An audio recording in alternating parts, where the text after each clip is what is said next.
Hey y'all, it's Crystal. Thanks for coming by today. We are going to do a quick rapid fire December reading wrap up because I read a lot in December and I do not have a lot of time to film like a 2-hour long video to talk about all these books in real good depth. If you want to know more about any of these books, definitely just put a comment in below, like, what about this book? Can you tell me a little bit more about it? Or like, I don't know, something. Let me know. But other than that, we're just gonna have to go a little quick, okay? Because seriously, I read a lot, like a lot of books, because I was nearing the end of my Rewatching challenge, and I saw the light at the end of the tunnel, and so I kind of went ham. With reading some short books. Let's just be honest, reading short books. So, yeah, I know that's the gist of it, really. Yeah. So let's dig right into it without further ado. Book 1, Attack on Sasquatch Valley by Jason White. I did start this in November, but finished it up in December. This is a collection of Bigfoot horror stories written by my friend over at Jason's Weird Reads, Jason White himself. Yes. And these were excellent, very good, and really good, you know, kind of Bigfoot violence and stuff. Very good. Love the setting, good characters, and all the stories. They do kind of link a little bit at the end. Yeah, very good. A really solid collection. Loved it. All right, Come With Me by Ronald Malfi. Really loved this one. Really loved this one. Of a man who is uncovering some secrets about his wife who has died, and kind of goes on a journey of learning, did he really know the woman he was married to. I loved this. It was set around, you know, Christmassy time, sort of early, you know, December leading into Christmas, and even into like January, that time period, cold weather setting, or not really cold weather, well, some cold weather, but December-ish setting. Really good, great characters, well written. I really loved this. I like Ronald Malfi. This was good. Snowblind by Ragnar Jonasson. This is an Icelandic kind of, you know, crime, you know, mystery kind of book. This is translated by Quentin Bates. We're following a young man who is kind of just graduated from police, you know, the police academy essentially, is sent out to this small kind of village town in the north of Iceland, thinking it's going to just be a, you know, nice kind of cool, you know, beginner cop job, until someone turns up dead, and yeah, goes from there. Again, another cold weather setting. I think it's there is some timeline that goes through Christmas as well, and into like January also, as we just, you know, secrets are unraveled about this small town. I really love the setting. I love the writing. I enjoyed the characters. I like this a lot. I like this a heck of a lot. Very good. All right, I read Sadie by Courtney Summers. I read this on my Kindle. This is a kind of a YA. I think it's categorized as a YA, kind of, again, another kind of mystery kind of story. We got a couple things going on in here, where there is our title character Sadie, who is a missing girl, and we follow her perspective as she is trying to track down the person who killed her sister. And then we have like this podcast, you know, kind of guy who's been, you know, kind of brought in by Sadie's grandmother to try to find Sadie because she's missing. And we learn what Sadie is doing to try to track down the killer, as this guy is kind of right behind Sadie and filling in kind of the story as well from his like research and things like that. It was really good. I really liked this a lot. I liked the aspect of this guy, you know, trying to figure out what's going on, and then we get, you know, Sadie's perspective, both these kind of stories filling in all of the complete story for us as we ultimately figure out what happened with her sister. So it was really good. Tell Me I'm Worthless by Alison Rumfitt. Finally got to this one, and I really liked this. This was really good. This is essentially kind of like a haunted house story, I guess, with kind of, you know, gothic-y type vibes. But the setup is we've got these 3 friends that spend the night in this haunted house. You know how every kind of town has like a haunted house, you know, like that you know, kind of becomes legend at some point, right?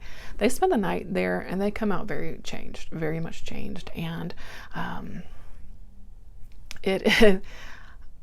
don't know, it goes from there as those 2 of the women meet a few years later after not talking to each other since. And they, one convinces the other to go back into the house because their other friend has just been missing since that night.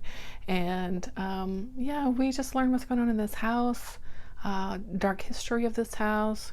There's also a lot of sort of queer representation, a lot of about trans, living life as a trans woman, sort of the hatred that you get and things like that from that. What else?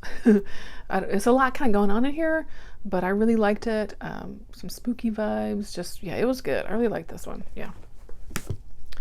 Okay, I really liked this one, Where the Dead Wait by Wilkes. Yeah, I really liked this one. Arctic setting, so set in like the 1800s. We've got sort of a couple things going on here, a couple of timelines here as we're following our main character. What was his name? William, I think. Yeah, William. As he, was part of an expedition that basically ended horrendously, with cannibals and people dying and all that kind of stuff.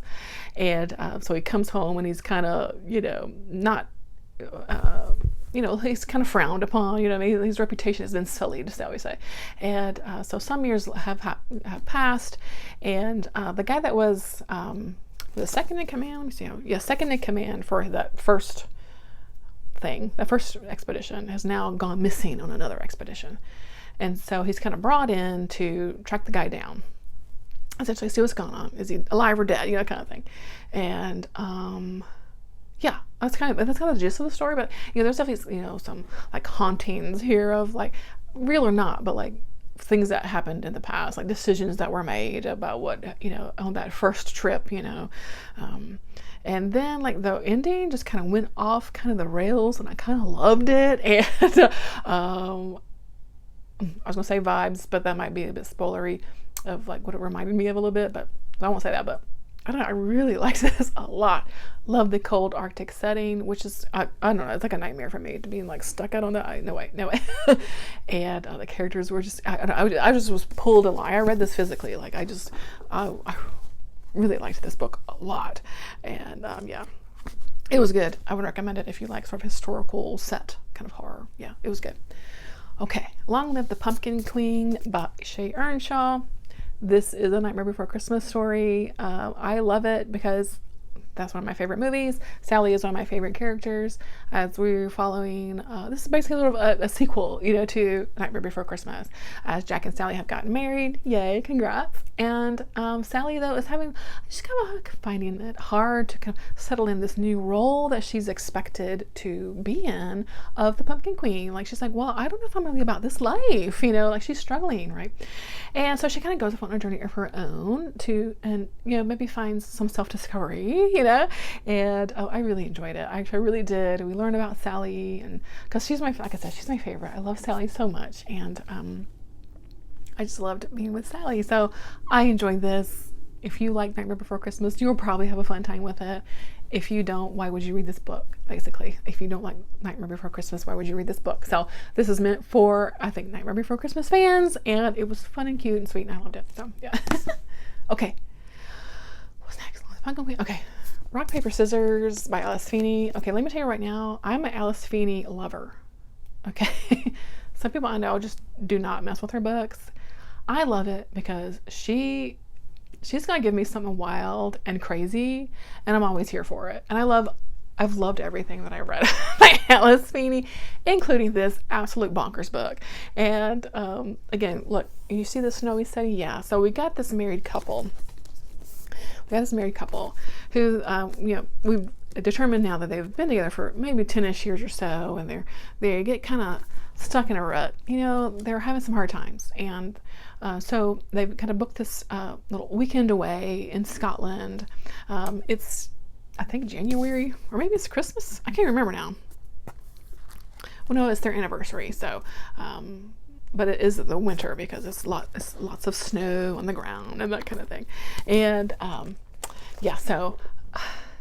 and they're like, this is like our make or break weekend. Either we're gonna try to reconcile and figure out what's kind of gone off about our marriage and get back on track, or we're like, we're not gonna make it, kind of thing.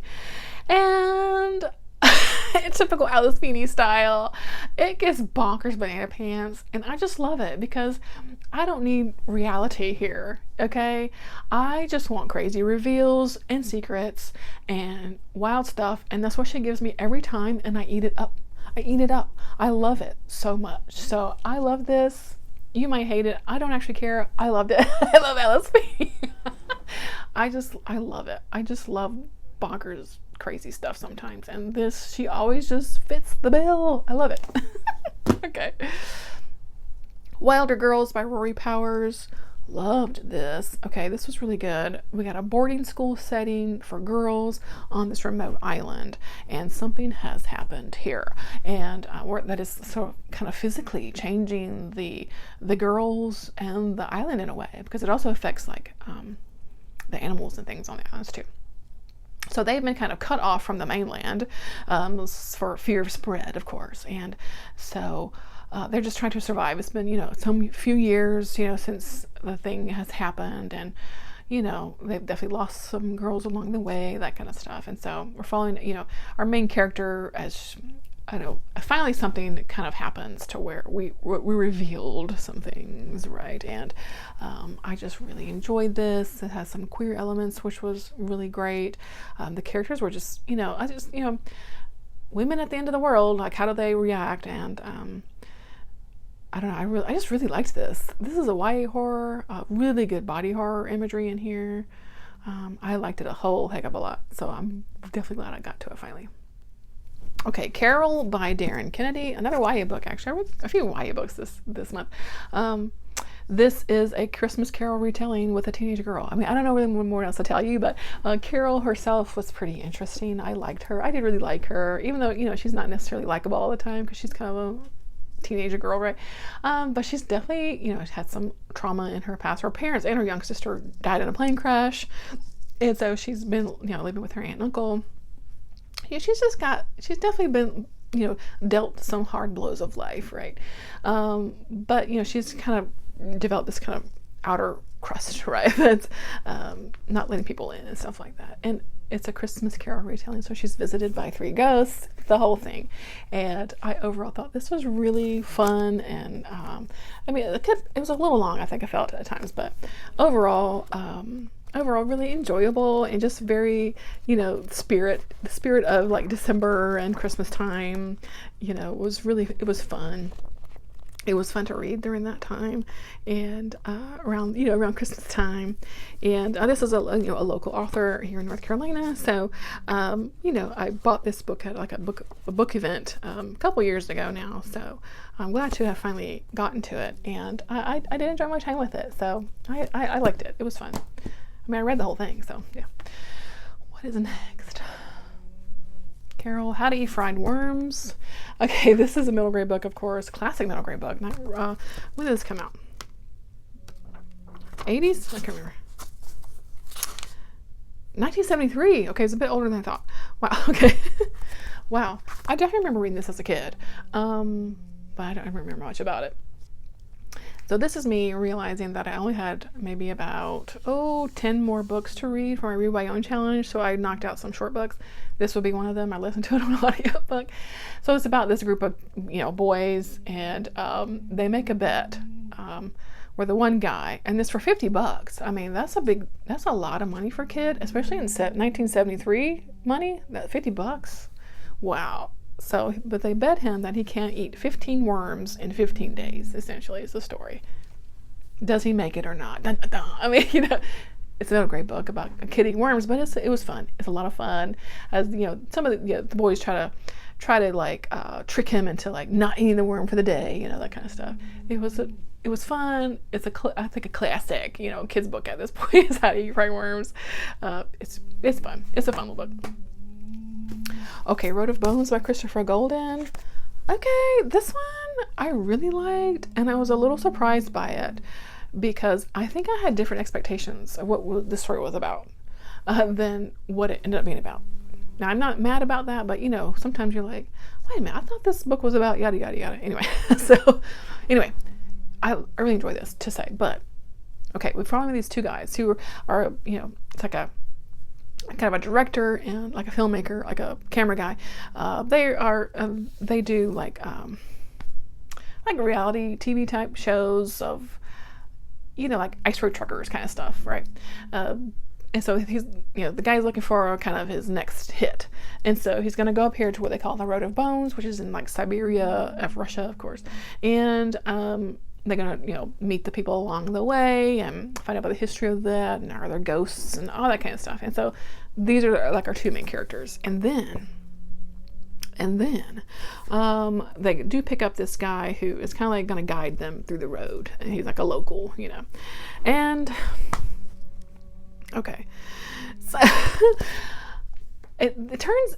So I thought it was like a story about basically literally like ghosts along the road. I mean, and it is that there are bits of that in here. So I mean, I'm not totally off base, but it definitely turns into something else.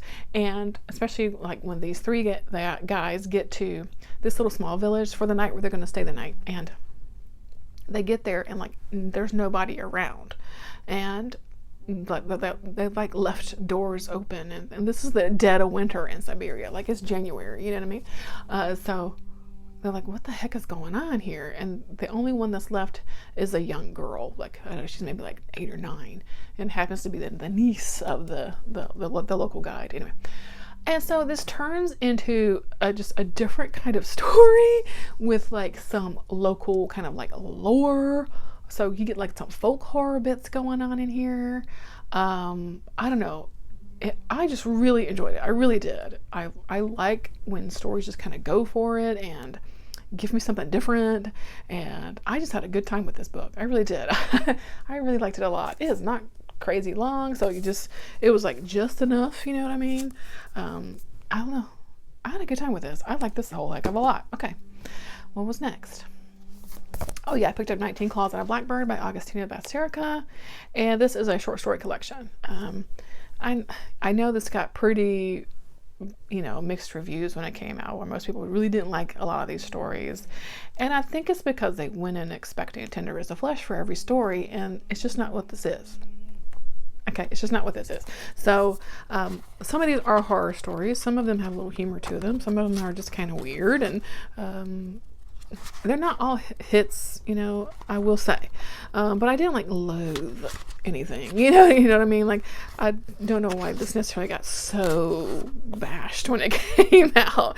It is translated by Sarah Moses from the Spanish. So I don't know. I think if you just go in with different expectations about what is going on in these stories, you'll enjoy them better.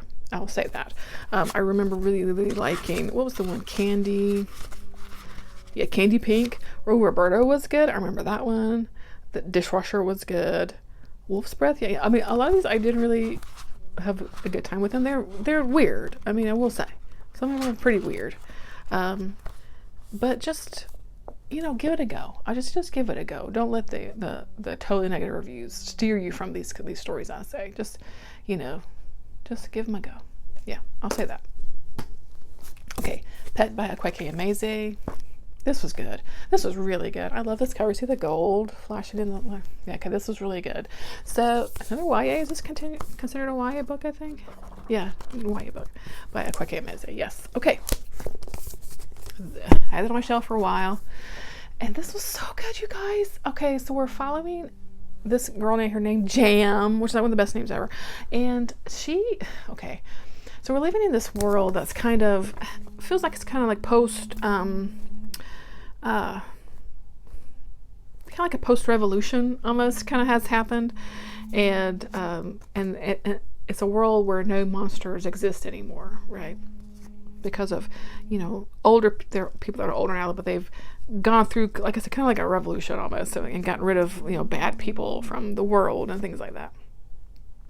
And her mother is an artist, and she paints a painting and so this kind of monstrous creature, and through something that happens with Jam, this monster comes to life, and his name is Pet. And Pet has come through this painting as a hunter. He needs to hunt something.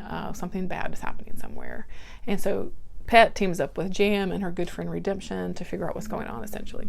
You know, I don't know, it was really good. It was just so inventive and creative, and the characters were great. And this idea of, can you really rid the world of every single bad thing that's happening? I mean, probably not, right? Because obviously something bad is happening somewhere. Yeah. I don't know. I really liked this. It was just super interesting, very unique. I liked it a lot. I'm so glad that I finally read that. Okay, Why Am I Afraid of Bees by Goosebumps, by Goosebumps. Goosebumps book by R.L. Stine. It's a Goosebumps book. I mean, these are always just a pretty fun time. This one, I'm not going to say it's a fave of mine that I read, Goosebumps, but it wasn't terrible, about a kid who ends up kind of trading places with the bee, and he lives life as a bee for a little while, trying to get back into his body. It's a Goosebumps book, you guys. It was fine. Yeah. Camp Zero by Michelle Min Sterling. Okay, there's a lot going on here. I'm not going to be able to really chat about this one very quickly. Maybe I should do like a longer video on it. But anyway, who has time for that? Anyway, so this is a sort of post, I don't say apocalypse, but like climate change has reached, you know, sort of apex here. A lot of the U.S. is, of course, very hot and melty, and so there's some places underwater, that kind of stuff. And so there is this sort of settlement being created in the northern areas of Canada. And we follow 3 characters. Oh yeah, I'm not going to be able to explain this one very well, but as they're linked with this settlement, and one of our characters is like Korean immigrant, like her mom immigrated from Korea, so she's like a Korean American. So there's that going on. A lot here about class. You know, of course, at the end of the world, I mean, the rich are just going to be able to survive in a better way than the poor, of course. There's other stuff going on here. It was very interesting. I thought she had some really great ideas going on in here. I think some things could have been explored a bit further, but overall, I believe this was her debut novel. Does it say? And actually, I'd say, let me see. Oh my gosh. Her first novel, yeah. So for a debut novel, I definitely think she has some interesting things going on in here. I would definitely be interested to see what else, you know, she comes out with next, that kind of thing. Overall, a very interesting story with very intriguing characters that kept me really engrossed in this story about, I mean, what would happen in this kind of situation, right? I always love, you know, an author's take on what happens in kind of end-of-world kind of scenarios. So I had a good time with this, and I really liked it. Cold weather setting as well as the vibes I was going for. Okay, Best Christmas Ever by Sylvia Green. It's a Lost Cat at Christmas book. It's a middle grade book with some really cute illustrations in it. I don't know much more to say. It was a Christmas cat book. It was good. You know what I'm saying? Yeah, okay. What else here? Best Christmas Ever. I read the manga version of Another Nightmare Before Christmas. This was by Asuka. And it's the manga version of The Nightmare Before Christmas. I don't really know what more to say here. Again, I love Nightmare Before Christmas. So, I don't care how cliche or whatever that is. I love it. And it was interesting to see, you know, this come to life in a manga form. I enjoyed it. But it's The Nightmare Before Christmas. You know what I mean? Yeah, it was good. Yeah. I have this little thing. Yeah, I had this little Mary Shelley Gothic Tales. There's 2 stories in here from Mary Shelley. The first one is where's it go? The Mortal Immortal. This one I really liked.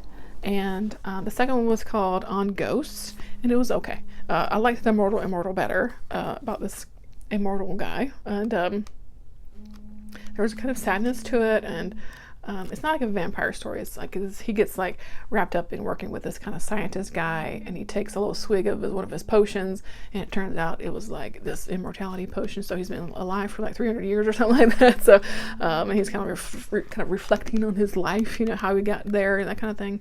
I really liked that one. Like the On Ghost was okay, but this is like little slim little, you know, story collection, whatever. It's fine. It was good. I enjoyed it. Well, okay, how do I talk about this book in a quick way? I don't know, but The Left Hand of Darkness by Ursula K. Le Guin. This is a sort of classic, you know, science fiction book at this point, Ursula K. Le Guin's Left Hand of Darkness. it could definitely probably, be talked about in a longer way, but let's say, so this guy is sent to this planet, which is like an ice planet. So again, I was going for cold vibes, and this delivered as kind of like an envoy, ambassador type guy, is sent to kind of convince this alien race to kind of join this conglomerate of other planets, essentially. I mean, that's kind of like his job. And, but like he goes through some stuff, like it really kind of goes through it here. And I think this book is definitely, of course, most kind of known for how Ursula K. Le Guin, just, kind of talks about gender here with this alien race on this planet who are, because the aliens themselves are genderless through most of the time, except when it's, time to sort of copulate, right? and so at that time, they can become male or female at that point. It can go either way, and they can either way at any time. So that that's definitely an interesting exploration, especially at the time period it was written, right? And it's also kind of a very political, because this guy isn't necessarily received very well by these people. He's like even sent to like a work camp, and I mean. He goes through some stuff, and this book is very interesting. A lot of kind of political maneuvering. It's very interesting. I did really enjoy it. I'm glad I read it. Did I necessarily soak in everything? I don't know. I could definitely probably benefit with a reread at some point, but I finally just ready to finally have read some Ursula K. Le Guin, essentially, basically. So yeah. The manga I Want to Be a Wall by Hanomi Shirono, excuse me. And this was just a really cute manga about these people that get married. They get married right at the beginning of the book. And she is an asexual person, and really not interested in like love and relationships, but loves reading BLs, which is funny. And then this guy is hopelessly in love with his childhood best friend, and can love no one else. But I mean, his friend is also a guy, but he's not gay. So they're not actually going to get ever together, So they kind of, this little marriage of convenience, where they won't be alone, and but I don't know. It was very cute. I'm very, I'm interested to see kind of where it goes from here, and how these two start living together, and I don't know, it'll be cute. I read volume 1 of Chainsaw Man finally. This is by Tatsuki Fujimoto. This was a heck of a lot of fun. I had a lot of fun with this one. This is pretty well known at this point now, Chainsaw Man, but following this kind of kid who is kind of like a monster hunter. He's trying to pay off a lot of debt, and then he gets wrapped up with this like other little monster who kind of becomes a part of him, and he can now turn into this Chainsaw Man essentially. And he gets like wrapped up in this kind of agency that does monster hunting. I don't know. It's this fun story. A lot of good chainsaw action in here. I like the artwork in here. It was fun. Look at this. Oh, that's cool, right? Yeah, it was good. It was a lot of fun. This kid's kind of funny, He's just a real down and out guy. And I'll continue the series, see where it goes. I think it'll be fun. I did the Amanda Gorman's The Hill We Climb. This is the inaugural poem, of course, from when Joe Biden became president. And I had a couple books left I need to read for my Read What You Own challenge. And I thought it could be a kind of perfect timing to kind of read through this again. And it's good. It's a good poem. I like it. I ended the month with The House with Good Bones by T. Kingfisher. I really loved this book. I really loved it so much. And I love T. Kingfisher in general. I just like her a lot. And so this one follows this sort of woman who goes home to visit her mom, and so T. Kingfisher she lives like not actually far from me, and she's just like a couple towns over, and so this is set in North Carolina, and so she mentions, like Siler City and Pittsburgh and Raleigh. And I was like, I know these places. Yeah. So, and I remember like when this book came out, she had a little author, chat at my local bookstore. So I did go meet Kingfisher that day. She's hilarious. She's freaking funny in person too. And just as, as funny as she is in her writing. So If you ever get the chance to go listen to her talk about anything, do, because she's just really she's really funny. Anyway, so what happens is this, like I said, this woman comes home and her mom has changed. Like, she's like not the kind of fun, hip mom that she seems to remember. She's painted the house, like back to like white walls, and everything's kind of boring. And she's like, Mom, what's going on? She's like, nothing. Something is going on with the mom, right? And possibly because of something that's going on in this house. Yeah, maybe some remnants of the grandmother. Dun dun dun. I don't know. I had so much fun with this. I thought it was great. I really enjoyed this a lot. It's a great way to end the month and end the year with this a really fun, good book. I loved the ending. There was a visual that was so good of a character, I was like, and I really enjoyed this book, and I had a heck of a December, and I finished my read what you own challenge. I'll do a little sum up of that on another video, but I'm very happy to have done that and to have did it literally on the last day of the year. Yeah, it was great. so that was my December. It was a lot. And I definitely did talk about these books, in depth and anything, but I just had a really good month. I enjoyed really the vast majority of these stories. So, what more can you ask for? So let me know what you got into in December. How did you end the year? All that good stuff. I'd love to know. Thanks so much for watching, as always. I hope that you're doing well, and I'll catch you in the next one. All right, bye.